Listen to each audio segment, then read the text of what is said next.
Okay guys, the day has come where I need to figure out what's going on with this guy.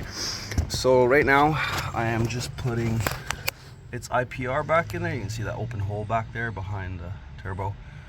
I got to put the IPR back on because when I bought it, I guess the guy had some mechanic working on it and he had taken a bunch of stuff apart. He removed the IPR, which looks great. Nothing wrong with the screen. I gave it a little clean.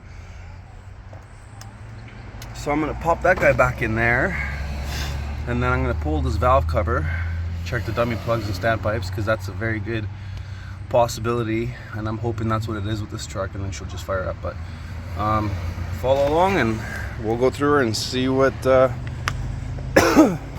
what I got to do. But I'm pretty sure I mentioned before, but this thing's got a brand new alternator. The guy said that he's put a brand new high oil pressure pump in it. Oh yeah, it's got AC, never mind. But yeah, so once I finish pulling out that valve cover, I'm gonna pull out this one too, just to make sure that the dummy plugs and standpipes are good to go. And then once I do that, I'll button her all back and try and fire her, see if she runs, and then do a scan and see what the scan says. But I've got all the parts. I mean, I have a brand new airbox anyways, I don't really care about that, but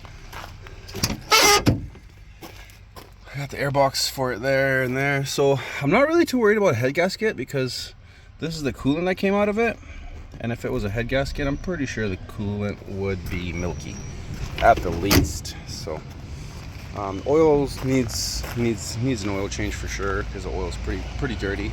The workhorse, so I'm pretty sure it wasn't on the top of the list of priorities to do, but here we are. So I'm just gonna pop this IPR on and then I'll pull the valve cover off. Okay, so I got all the bolts out. I got the IPR back in. I took that intake off the turbo off because I need the room. All the bolts are out. The brackets are off that hold the Fickum over there. So I'm just ready to pull this guy off. And then I'll pull the standpipe and dummy plugs out and check out the O-rings and see what they're like and see if they had the updated versions. If not, it will get the updated versions. Maybe, we'll see. I don't know. I might just put some spare O-rings I have on now to see if it'll run. And then as long as it fires and runs, then I'll do the upgrade. But if it doesn't run, if I can get it to run, then I don't want to really waste $200. So we'll see what they look like.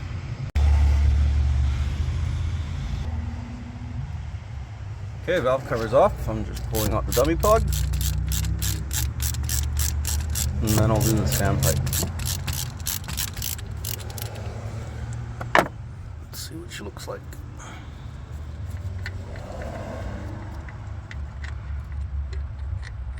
And they're fully upgraded. Okay, so that's not the issue.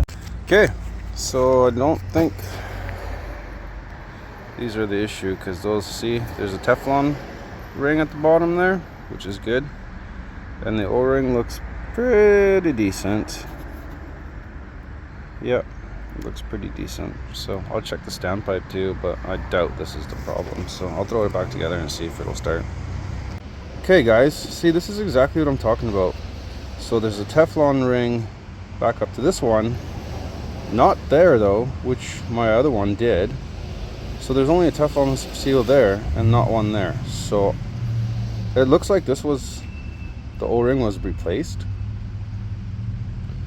So I don't think the other side was done though, because it looks like it hasn't been touched. So I'm gonna order the new ones, which is like another $200, but I'm gonna put in the proper ones in there, because this will fail 100% guaranteed. I know it will. I've gone through 4.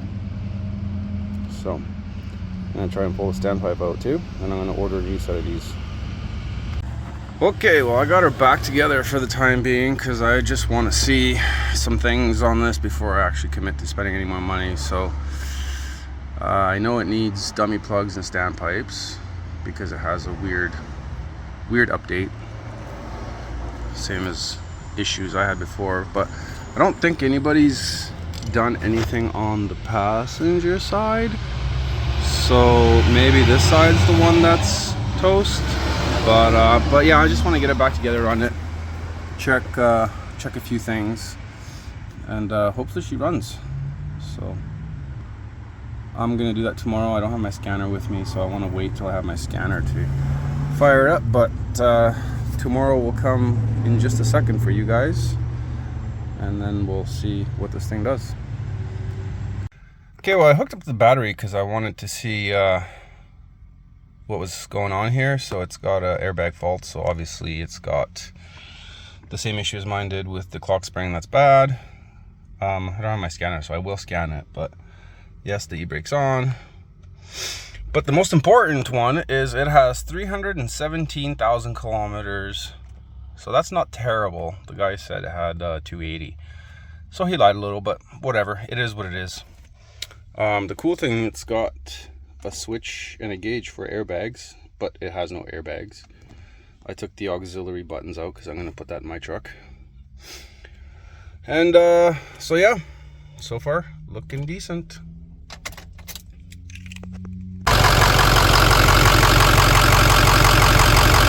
Looks pretty good.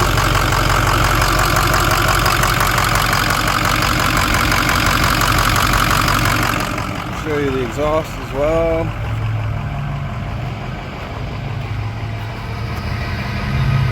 No smoke. I do have taillights that I'm going to put on it. They're clear, they're Euro style, but they work. And I also have the newer tow mirrors, and I'm going to slap those on as well. But yeah, the interior is pretty rough. I mean, it's got a torn, both seats are torn, it's pretty dirty. But I was going to clean it and put some new seats in it and use it, but I have just too many projects. Oh, and it needs little things. But the windows all work. I'm not sure about the AC, I haven't tried it, but yeah.